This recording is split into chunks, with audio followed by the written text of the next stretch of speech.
এক সময় এগুলো আমরা ইউটিউবে দেখছিলাম ফেসবুকের মাধ্যমে, যা ফেসবুকের মাধ্যমে ছড়িয়ে পড়েছে অনেক জায়গায়। আসসালামু আলাইকুম, সবাই কেমন আছেন? আলহামদুলিল্লাহ, আমি ভালো আছি। আমাদের এইদিকে অনেক বর্ষা।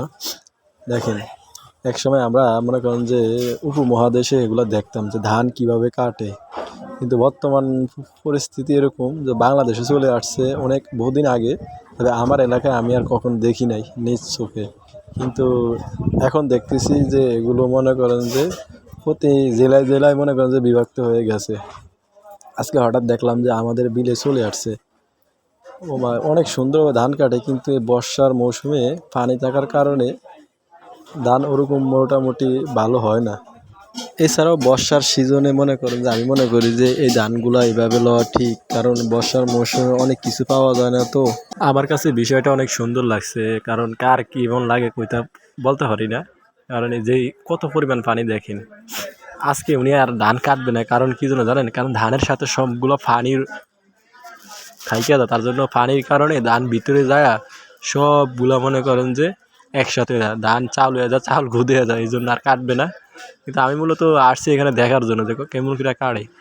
এখন এই যে এখানে আনছে আপনার ওই ধান যেগুলো কাটছে ওইগুলো বের করবে, ওই যে পাইপ দিয়ে বস্তার ভিতরে ঢালবে, যে কীভাবে ধান থাকে। দেখেন, আমি আগে কোনোদিন দেখি নাই, কিন্তু এই ফার্স্ট নিজ চোখে দেখছি এবং আপনাদেরকে দেখাচ্ছি।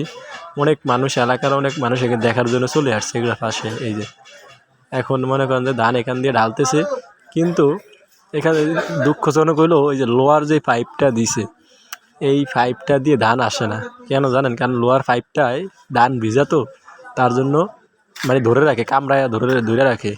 এই জন্য এই লোহার পাইপ খুলতে হবে, না খুলন ছাড়াই ধান এই পাইপ দিয়ে আসবে না।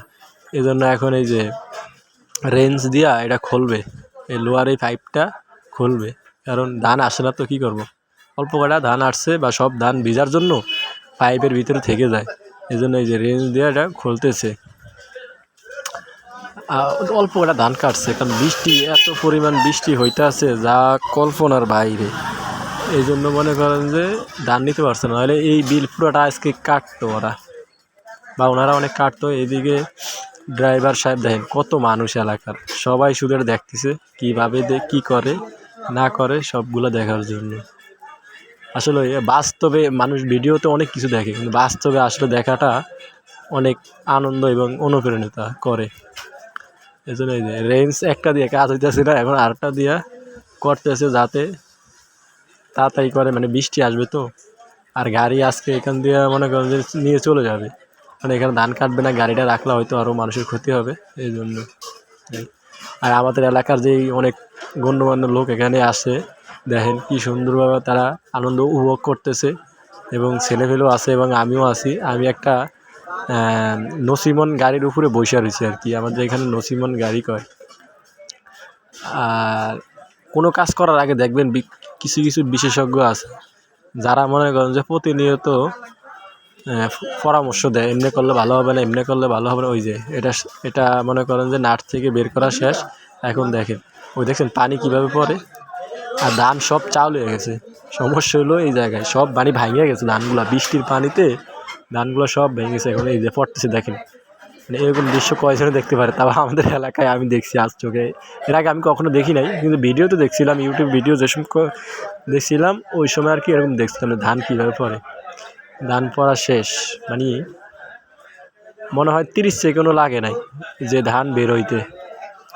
দেখছেন এখন ধান এই শেষ, এই যে গাড়িটা এখন এখান দিয়ে মানে উঠাইব, বৃষ্টি আসতেছে তো তার জন্য গাড়িটা উঠাইব, এবং কি মানুষ দেখতেছে কীভাবে গাড়িগুলো উঠাই। দেখেন দেখেন সরকারি রাস্তা কিন্তু ওরা নষ্ট করছে। এখানে সরকারের একটা লাভ হয় ধান কাটলে। দেখেন এই যে রাস্তাটা একটু ভেঙে গেছে, আমি দেখছি রাস্তাটার পাশ বা কিনার যাই বলেন ভেঙে গেছে। গাড়িটা প্রথম চান্সে কিন্তু উঠাইতে পারে নাই, কারণ রাস্তার জন্য গাড়িটা উঠাইতে পারে নাই। দেখেন একটা গাড়ির কত কষ্ট হয়ে যায়, রাস্তাটা দেখছেন ওইখান দিয়ে ভেঙে গেছে। কারণ এগুলো যদি আমরা বলতে যাই তাহলে খারাপ, এখন আর উঠবে। বাবা কত বড় একটা গাড়ি! এগুলো একসময় ইউরোপ কান্ট্রিতে আমরা দেখছিলাম, এগুলো মনে করেন যে ধান কাটে, কিন্তু এখন নিজ চোখে বাংলাদেশে দেখার জন্য অনেক আনন্দ পাইছি। এই যে এখন চলে যাবে সে, ধান আর কাটবে না। আশা করি সবাই দেখছেন, যে যেখানে থাকেন ভালো থাকেন। আসসালামু আলাইকুম, আল্লাহ হাফেজ।